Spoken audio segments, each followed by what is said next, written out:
យកសពល្អណាកូនស្អែកចាំយើងលេងជាមួយគ្នាទៀតយ៉ាងមិនដែរមានឥទ្ធិពលទេប៉ុណ្ណឹង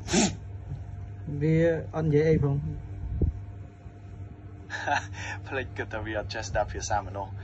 ចុះបើយើងសាក់លបងបើបត់ភ្លេងលងបែបសតុនវិញហើយជាអាចជួយបាន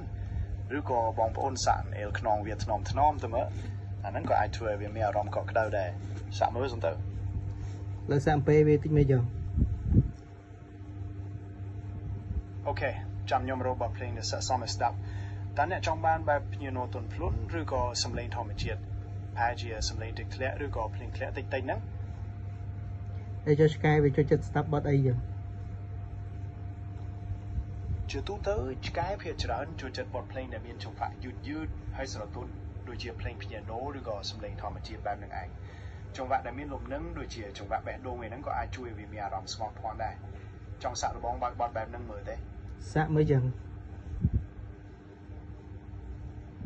អូខេឥឡូវខ្ញុំនឹងបើកបទភ្លេងព្យ៉ាណូស្រទន់លាយជាមួយសំឡេងព្រៃឈើបន្តិចសាក់ស្ដាប់មើលទៅ Grand Lo វាជួយបានបើប៉ុណ្ណឹងល្មមស្ដាប់ណា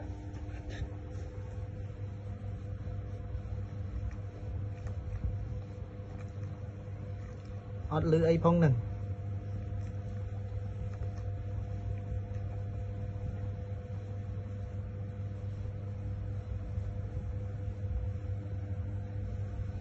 Hello ចេះម្នាយសួស្ដីមានអីឲ្យខ្ញុំជួយទេហើយសំឡេងស្អីស្ដាប់អត់លឺសោះចឹង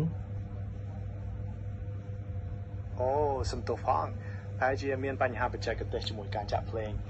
ចាំខ្ញុំសាក់លបងម្ដងទៀតចុះឥឡូវលឺនៅអត់លឺផងហ្នឹងចម្លែកមែន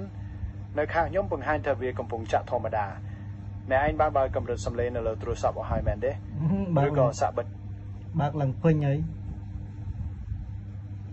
បើអញ្ចឹងប្រហែលជាមានបញ្ហាជាមួយកម្មវិធីហើយសាក់បិទហើយបើកម្ដងទៀតមើលក្រែងលោវាបានឬក៏អាចសាក់បើកជាមួយកម្មវិធីផ្សេងឥឡូវសាក់អំពេលឆ្កែដេកលក់ទីនេះចុះហាតោះចាប់ផ្ដើមម្ដងទៀតកូនឆ្កែល្អ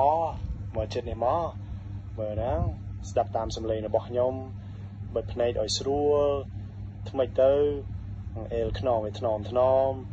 គេងលក់ឲ្យស្រួលណោះស្អែកចាំយើងលេងជាមួយគ្នាទៀតយ៉ាងមិនដែរមានផលចំនួនដែរដេកលក់បាត់ហើយ